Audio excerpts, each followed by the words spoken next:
Wanted to give my quick opinion on why crime in Atlanta has gotten so bad.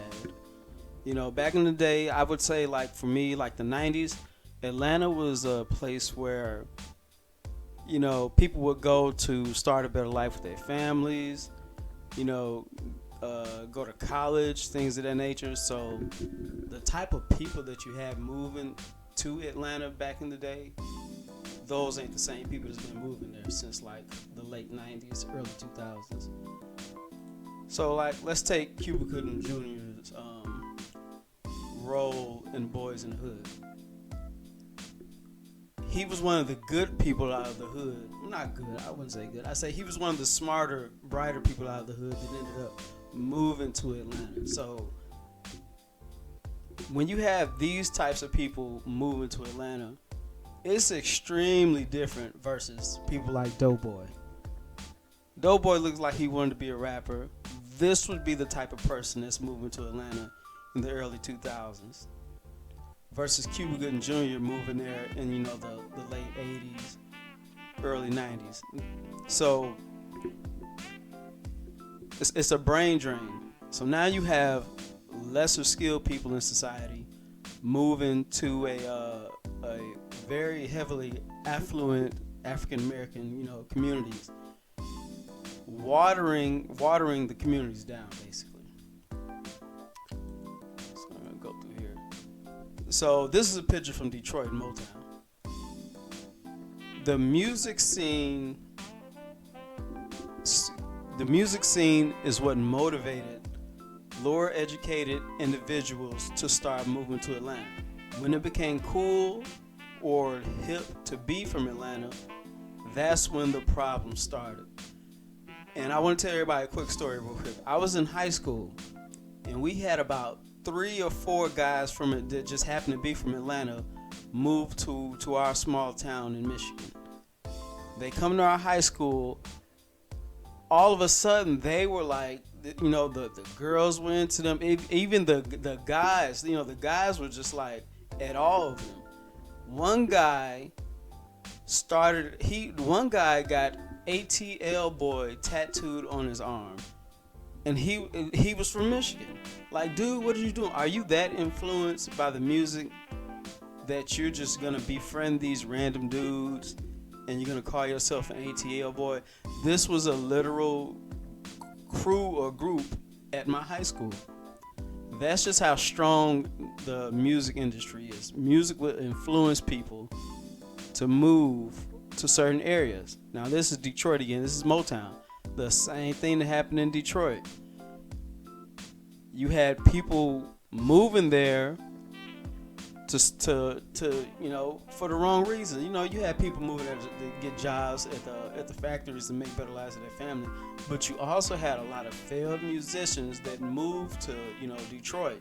Now, the economy can hold you over as long as those jobs are there. But once those jobs start leaving, those entry-level jobs, and you don't have an educated population, you have all these failed musicians and people that move to these cities for the wrong reasons. You have them left over there, and then they done multiplied and made families, and it creates a big mess. A big mess. Shout out to Motown, and I'm not saying this a bad thing what they were doing. I'm just pointing this out because to show how easily influenced people are just influenced by music, and how much it makes them want to be something that they're not. So let me get through a few of these. Now, this is Morehouse. So back to Atlanta. Another reason is you have different people just coming from different parts of the country, and they're bringing their worst in there. So with that comes drugs, and then with that comes what else? Gangs. Yep, gangs. You have Gangster Disciples in Atlanta, a gang that started in Chicago. So instead of men like this, moving from Texas or Illinois, Ohio, New York, instead of men like this moving there, you got the worst of the worst moving. Instead of women like this moving in there, you got the worst of the worst moving in there. You got people like this that's showing up like this. And I want to say, I want to even say Soulja Boy is a big influence on, the mass migration of people moving to Atlanta also. And mass influence of people wanting to be rappers. Now, what Soulja Boy did was he made being a rapper extremely easy. Because when he did it, it was like, oh, I don't have to, you don't got to work on your craft. You don't got to go to no radio stations, or you don't got to find executives, somebody to produce your albums. You can get on the internet and talk as much gibberish as you want, make a catchy song, and become a millionaire. This is what helped spread the rapper influence in this city. So now you got, back to the gang thing. You got Bloods there, you got Crips in Atlanta, in the surrounding cities. All of these things were migrated through music. Lil Wayne heavily influenced the culture also. So that's why he's probably one of the main reasons why you have Bloods in Atlanta.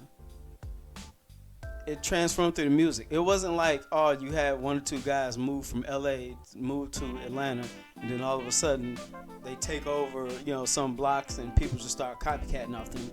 People start copycatting stuff, what they see in the music. Just like if you went to high school in the early 2000s, do you know how many gangs were named Dipset just because of the rappers? Or how many gangs were named G Unit just because of 50 Cent and G Unit? The copycat thing is something that I despise. I'm not with it. I understand wanting to be cool and fit in and hip and all this other stuff, but I'm not going to change who I am just because of some person that, girls fawn over and the guys admire at younger ages. Even adults admire these people. So, what can be done about this? What needs to be done is, yes, you need to be tougher on crime. You don't need to be defunding no police and all this other, crazy stuff people's talking about. There does need to be lower emphasis on wanting to be an entertainer, because you have kids that are 12, 13 years old. All they want to be is a rapper. Being a rapper is the worst thing in the world you could want to be, post 2011 or 2010. It's the worst thing to aspire to be, because at least if you say, oh, I want to be a basketball player, at least you have to make some type of concerted effort to do good in school so you can stay on the basketball team or something like that. Or, maybe you have to go to college just so you can try to walk on to a team, even a junior college or something like that. At least, being a basketball player or some type of athlete, or even some type of, entrepreneur, you have to keep yourself educated to do it. Being a rapper is kind of like you have to dumb yourself down. You have to portray a certain type of image. You have to hang around certain type of people. You have to do outrageous things just to get attention. And so I would say, start monitoring what your kids are doing on YouTube, because YouTube is a big reason, and YouTube is a huge influencer. If you look at the these are a few pictures of the of the early 2000 artists. You got T.I. in there. T.I. was one of the first major solo artists out of Atlanta. The snap music stuff, when all that snap music started playing, that had people, just influenced just to move to Atlanta. That had people wanting to act like they was from Atlanta, talk like they was from Atlanta, dress like they was from Atlanta. So, shout out to Young Buzz. I mess with their music. But if they want to, There has to be certain types of programs built into these schools. They have to be. You have to reprogram kids from what they learn at home and what they learn on YouTube. So say if you were a rapper in the 90s, you couldn't just come out with any type of music video that you wanted to. You couldn't just have a bunch of guns in there throwing up gang signs and have all this gang affiliated stuff in there. Even if you did do that, it had to be tasteful or had to be in some type of movie format. Now, if you look at a rap video, just pick 5 or 6 random rap videos that kids are listening to. You're gonna see finger guns. You're gonna see real guns. You're gonna see a bunch of guys rolling up drugs, looking into the camera. Nobody's having fun in the videos. It's all serious. It's what I call kill scripts or whatever. Kill chants, death chants, satanic chants. That's all they doing. That's the vast majority of the music that the younger black people are consuming.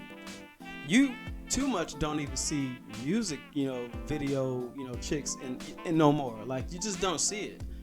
With the bigger artists, yeah, but the artists that are popular with like the teenagers and stuff like that, you don't even see too many females in the videos. So, there's no rapping about how much you love a chick, or rapping about you like this one chick, you want to get with her. Those types of songs are all but extinct. The only person that's doing that stuff is Drake, but he's not in this conversation because what Drake does, it doesn't influence like the hood like that. He's not like, he's popping on the masses, but he's not popping like in the hood. Like Lil Wayne was popping in the hood and to the masses. Drake is a different type of artist. So those are like my top 2 reasons why Atlanta's got so dangerous. The third reason why they have got so dangerous lately is the cops. The criminals know that the cops are being the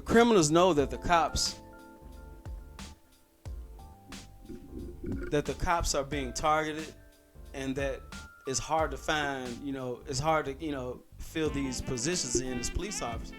So they're like, all right, we can go ramshack these stores. We can go ramshack the mall, because we know that if the police do get called, it's going to take so long for them to get here that we're going to get away with it. Going to Atlanta and shopping used to be a thing. Now it's, think about how JD found Crisscross. He said, I found Crisscross. They was just shopping in the mall. Go back to this picture. He said he found Crisscross just because they were shopping in the mall, and he asked him what they do. He was like, we just fresh. Atlanta known for stuff like that. But now you go to a mall, you got to worry about getting shot, robbed, all this other stuff. That's not original Atlanta. So what you got to do is, you can't be, even though, some police be, messing up, killing us or whatnot, but you can't be like, we just don't need the cops. Then if you don't got the cops, then the criminals is gonna run wild. That's what's going to end up happening.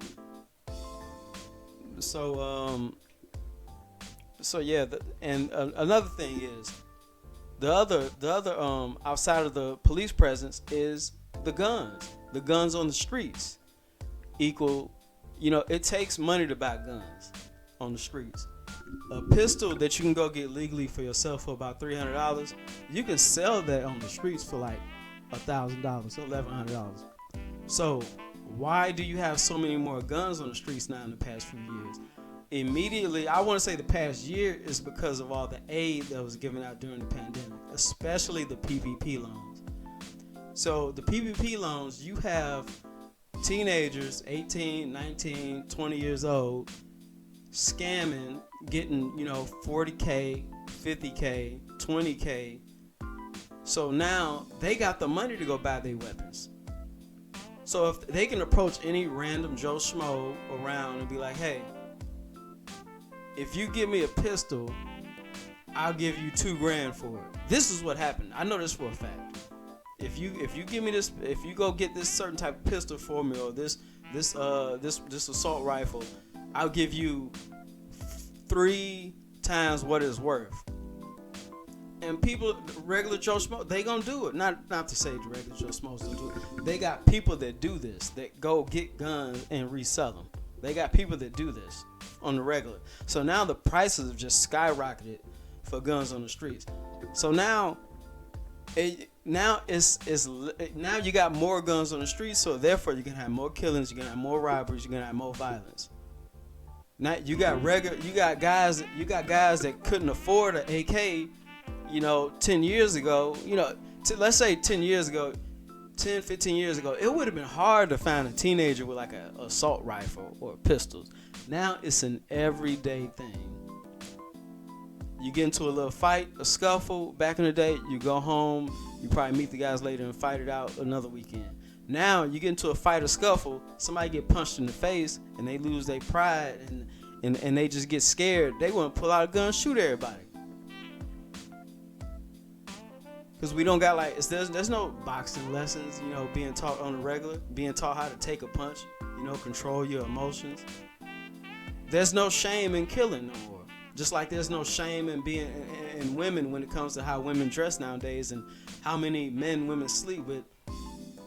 It's cool to be considered a prostitute or a whore or a stripper. Just like it's cool to be a gangster or a killer or drug user and all these things. It's cool to be bad. Not even bad. I take that back. It's not cool to be bad. It's cool to be evil now. There's no shame in being evil. If you got a family member and they kill somebody, you're supposed to have shame in what they did. I understand self-defense and all this stuff, but if you got some random family member that killed somebody out the blue, that's nothing to be proud of. That's something to be shameful of. And I hope Atlanta gets it together. But thanks for checking out the video. Make sure y'all like and subscribe. Peace out.